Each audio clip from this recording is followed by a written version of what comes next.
그러면은 이번 학기의 강의 스케줄에 대해서 이야기 드리겠습니다. 일단 16주로 강의를 하고요. 8주차하고 16주차에 기말고사를 치르겠습니다. 그리고 성적은 출석 20%, 중간이 40%, 기말 40%입니다. 이게 일단은 호목은 없습니다. 제가 따로 TA가 있지 않아 가지고요. 채점하기가 너무 힘들어서 일단은 호목은 없는 걸로 하고, 대신에 여러분들이 많은 문제를 풀어주기 바랍니다. 이게 정력학, 정력학이라는 게 다른 추가적인 기계공학의 기계공학의 기본적인 내용이기 때문에 연습을 많이 해야 되는데요. 여기에 대해 가지고는 어떻게 할지 좀 생각하고 수업 시간에 이야기를 드리겠습니다. 그러니까 시험 범위 내에서 가능하면 문제를 제가 시험 문제 출제할 때 보통은 50분 시험 치고 끝나는데 1시간 20분 정도로 시험을 치고 시험 출제 문제도 많이 낼 생각입니다. 그래서 얼마나 프랙티스가 많이 되어 있는지 빠른 시간 내에 많은 문제를 풀어낼 수 있는 것을 측정을 해보려고 합니다. 그래서 연습을 좀 많이 해줬으면 좋겠고요. 정력학이라는 게 이게 기계공학에서 가장 기본적인 내용이고, 여러분이 지금 1학년 2학기 때 배우는 게 이게 앞으로 4학년까지 기계공학을 하는 데 있어서 가장 중요한 어떤 받침판 같은 그런 수업이 되겠습니다. 강의 주차별로 강의 내용을 쭉 적어놨는데요. 교과서를 중심으로 할 생각인데 특별한 거는 없고, 여기서 하나가 약간 있는 게 여기 6장하고 6장 부분에 보면은 이게 구조물 해석인데, 이게 사실은 2학년 때 아마 여러분들이 고체 역학이나 재료 역학에서 이거를 배우게 될 겁니다. 그래서 이거는 그냥 간단하게 언급하는 수준으로만 할 생각입니다. 그다음에 조금 특이하게 해보려고 생각하는 게 뒤쪽 10장 쪽에 가면은 여기에 모아의 원이라는 걸 배우게 됩니다. 모아 서클이라는 걸 배우는데 이게 사실은 이게 선형대수 문제하고도 비슷합니다. 이게 실제 여기 정력학에서라든지 정력학하고 이 문제가 고체역학에서도 비슷한 문제가 나오는데요. 이게 사실은 모아원을 그리는 게 선형대수에서 고유치 문제라는 거하고 사실은 똑같은 문제입니다. 그래서 오히려 수학적으로 이야기하는 것을 약간 교과서에는 없지만은 첨가를 해서 해보려고 생각합니다. 그래서 기말고사 때 6장에서 10장까지 시험 범위이지만은 선형대수의 고유치 문제를 약간 넣어볼 생각입니다. 그 다음에 여러분들이 지금 1학년 2학기니까는 지금 대학교 들어온 지 얼마 안 돼 가지고 있기 때문에 전체적인 교과 과정이 어떻는지를 한번 살펴볼 필요가 있을 것 같아 가지고요. 기계공학과 교과 과정 1학년, 이가 2학년, 3학년, 4학년 교과 과정을 한번 살펴봤습니다. 나도 지금 어떻게 배우는지를 볼 겸 해가지고 한번 열어봤는데요. 아마 여러분들이 1학년 1학기 때 일반 물리를 배웠을 거고, 지금 일반 물리 2를 배울 겁니다. 여기가 일반 역학이고, 여기가 전자기에 해당되는 겁니다. 근데 사실은 일반 역학에서 여기가 정력학에 대한 것도 약간 했을 거고요. 아마 동력학에 대한 것도 약간 했을 겁니다. 동력학이라는 게 여러분들이 2학년 1학기 때 배우게 되어 있는데요. 그러면은 일반 물리에서 배우는 거하고 우리가 기계공학과에서 또 정력학하고 동력학을 따로 또 배우지 않습니까? 왜 이렇게 배우냐면은 여기는 물리라는 건 어떤 원리를 중심으로 해가지고 배우는 거지만은 우리가 기계공학은 어플리케이션을 가능하면은 많이 해보면서 배우는 겁니다. 따라서 이는 여러분들이 머리로서 풀었다면은 정력학, 동력학은 굉장히 몸으로서 몸, 손으로서 문제를 풀어낼 수 있는 능력, 굉장히 많은 어플리케이션을 요구하고요. 이렇게 하면은 이 원리들이 오히려 더 철저하게 아마 여러분들의 마음속에 들어갈 거라고 생각을 합니다. 여기가 그리고 잠깐만요. 여러분들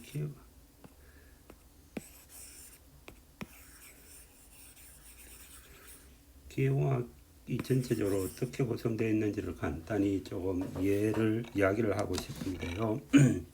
먼저 기계공학이라는 게 메케닉스지 않습니까?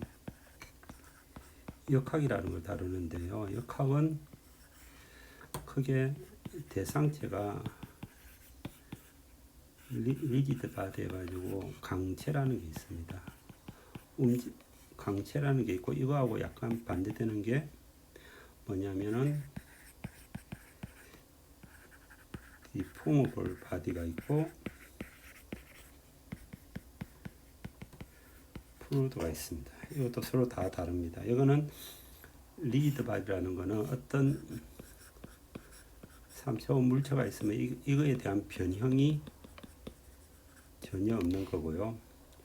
디포머블 바디라는 거는 변형이 있을 수는 있는데 그 변형량이 굉장히 적다라는 거를, 만약에 이런 캔티레버 바디가 있는데 이게 힘을 누르면은 아주 약하게 이렇게 변형이 되지 않습니까? 이런 게 변형되는 거를 디포머블 바디라고 그러고, 여기는 공기처럼 유체로 되어 있는 거, 이런 걸로 세 가지로 일단은 구분을 할 수가 있습니다. 1, 2, 3번. 그러면은 지금 우리가 배우는 정력학은 여기서 정력학은 리지드 바디입니다. 물체 자체의 변형이 없다라는 거고요. 변형이 없는데 동력학하고 정력학의 차이는 가령 정력학이 F = MA에서 A가 제로입니다. 그래서 정력학이고요. 동력학은 F = MA에서 가속도가 존재하는 거를 동력학을 배웁니다. 당연히 바이브레이션 같은 것이 이쪽 리지드 바디에 해당되는 그런 거고요. 내가 전공을 이쪽을 했기 때문에 이쪽 부분을 주로 석박사 과정을 했고요. 나머지 두 번째 디포머블 바디에 해당되는 게 바로 고체 역학. 고체 역학 또는 재료 역학이라고 하는 겁니다. 재료 역학이라고 하는데 여기도 기본적으로는 A는 가속도가 0인 동네입니다. 그런데 움직임이 굉장히 너무 천천히 일어나기 때문에 가속도가 제로인 거고, 실제로 움직이는 양은 있습니다. 이렇게 어떤 힘을 가하면은 얼마나 변이가 일어나는데 이 과정상에서 너무 천천히 일어나기 때문에 가속도를 제로라고 생각을 하고 이 변이를 계산을 하는 것들이 고체 역학, 재료 역학입니다. 이쪽 정역학이 약간의 차이, 변화라고 생각을 하면 되고요. 동력학하고는 완전히 다르고요. 이쪽 플루이드는 완전히 유체 역학입니다. 그러니까 바디 자체가 없는 거죠. 바디가 그냥 유체로 되어 있는 거죠.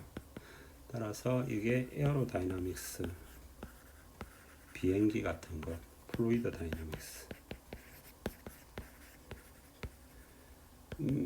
이는 동네가 유체 역학에 해당되고, 서멀 다이나믹스를 해서 여러분 연력학에 해당되는 게 이쪽일지가 조금 헷갈리는데요. 그러면 대충 이런 큰 프레임을 가지고 여러분들 앞으로 배울 과목들을 보면은 이게 재료역학이라는 게 바로 2번에 해당되는 거고요. 그다음에 전기역학은 좀 다른 거고 재료역학 1, 2를 배우게 됩니다. 그다음에 재료는 이것들이 재료를 배우는 거고요. 두 번째 보면은 유체역학은 이런 거죠. 유체역학이 열역학이라든지 유체역학, 재료역학을 배우게 되고요. 그 다음에 진동학이라는 것은 다이나믹스에 해당되는 것을 여기서 배우게 됩니다. 다이나믹스는 1번에 해당되는 역할이고요. 동력학을 배우고 설계를 어떻게 하는가 배우고 동력학, 로버트 제어 같은 것도 다 1번에 해당되는 거라고 보면 될 것 같습니다. 기본적인 역학은 이런 식으로 큰 줄기를 가지고 있다라고 보면 되고요. 그 이외에 최근에 많이 이제 내가 학교 다닐 때하고 조금 달라지는 게 뭐냐면은 이런 것들을 많이 배우더라고요. 반도체와 MEMS 공정, 반도체 공정을 배우는 거잖아요. 이거는 반도체 공정을 배우는 거고, 인공지능 같은 것도 이런 것도 배우고, 근데 이거 다 일종의 프로그래밍이라고 또 보면 될 것 같습니다. 그러니까 이게 기본 역학의 구조이고 이거를 받쳐줄 수 있는 수학을 배워야 되고요. 수학을 배우는 게 여러분들 미적분학 배웠고 공업수학 1, 2, 3을 배우게 되고요. 공업수학 1은 미분 방정식, 이가 여기서 우리 보통 컴플렉스를 배우나요? 3은 그 벡터 어널리시스하고 편미방하고 뭐 그런 것들을 배우게 됩니다. 따라서 수학을 기본적으로는 배워야 되고 그 다음에 컴퓨터 프로그래밍을 배우게 되고 또 큰 코스 중에 하나가 최근에는 전기전자공학에서 배우는 기본적인 내용들을 아마 여러분들이 4년 동안 앞으로 졸업할 때까지 공부를 하셔야 될 코스 중에 하나라고 생각이 됩니다. 기계공학과하고 인근 과목의 코스를 제가 한번 들고 와봤는데요. 앞부분은 크게 이게 미래자동차공학과인데 앞부분은 큰 차이는 안 나는 것 같고요. 여기서 이런 것들을 조금 더 배우더라고요. 이게 전자공학에 해당되는 기본 내용이고 나머지 차체 구조 같은 것도 사실은 이게 그냥 고체역학입니다. 고체역학인데 차량의 구조로서 배우는 거로 생각이 되고요. 제가 정확하게는 모르겠습니다만 여기가 동력학 계열입니다. 동력학 계열이고 아까 리지드 바디 계열이죠. 리지드 바디 계열에서 이제 어떤 그거를 시스템을 구성을 해서 거기까지 제어까지 하고 로봇까지 가는 건데요. 이게 다 리지드 바디 계열이고 차에 대한 동력학이니까 다 리지드 바디 계열이라고 보면 될 것 같습니다. 따로 그렇게 크게 다른 것 같지는 않은데 약간씩 뭔가가 조금씩 더 있는, 조금 다른 것들이 특별한 게 있는 것 같은데 이 부분이 조금 다른 것 같아요. 그냥 필요로 하면은 여러분들이 공부를 요새는 하시면 됩니다. 다른 전공 과목들을 조금 충분히 자기 교양 삼아 수업을 듣는 게 좋습니다. 다른 전공을 자기 교양 삼아 수업을 들으라 하는 거고, 컴퓨터공학과도 제가 한번 열어봤는데요. 컴퓨터공학과는 주로 이제 전자공학과에서 하는 것 중에서 이제 이거 회로 같은 거에서 전자회로 마이크로 프로세서 같은 것들을 조금 더 하는 것 같고요. 그다음에 랭귀지를 이제 좀 더 본격적으로 하는 것 같아요. 디지털 신호 처리 같은 것도 하고 반도체 소자 이런 것들은 이게 여러분들이 이제 실험이라는 걸 하게 되면은 신호 처리를 해야 되는데요.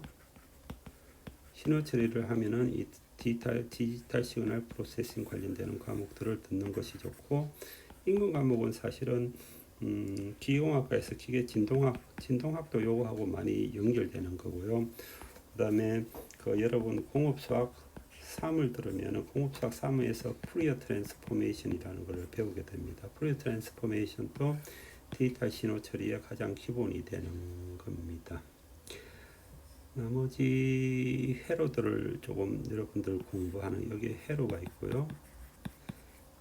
컴퓨터가 있고 그랬는데 조금씩 기계공학에 대한 그 커리어를, 그 코스를 쭉 밟아가면서 가능하면은 인간학문, 학문에 대한 공부를, 코스를 조금씩 밟아가서 가는 것들이 아마 앞으로 지금 세상이 많이 바뀌지 않습니까? 세상 기술이라는 게 워낙 빨리 변하기 때문에 그 빨리 변하는 것에 대처하기 위해서는 약간 인간 코스를 공부를 좀 하는 게 좋지 않을까라는 게 내 생각입니다.